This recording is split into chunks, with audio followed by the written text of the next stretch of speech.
নারী চরিত্রের জট খুলতে যাওয়া যুবক আজ ক্লান্ত। তাই ক্লান্ত শান্ত যুবক দেখলো একটা মেয়ে কুয়ার পাশে দাঁড়িয়ে আছে, তাই যে বলল, একটু জল দেবে? মেয়েটা তাকে জল দিল, জলও খেলো। যুবক জিজ্ঞেস করলো, নারীর চরিত্র কি বলতে পারো?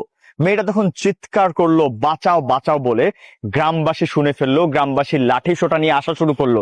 যুবক তখন বলল, প্লিজ এটা করো না, আমি ভেবেছিলাম তুমি একটা ভদ্র ঘরের মেয়ে, আমি তাই তোমাকে আস্থাভাজন মনে করে জিজ্ঞেস করেছিলাম নারী চরিত্রটা কেমন।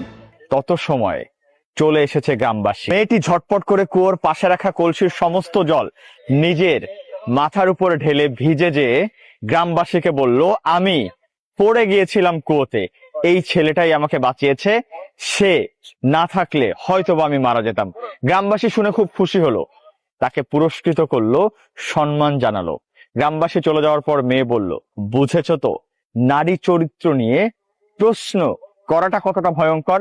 তুমি পুরুষ যখন প্রশ্ন করবে আমি নারী, আমার চরিত্র কি, তখন আমি হয়ে যাব কতটা ভয়ঙ্কর।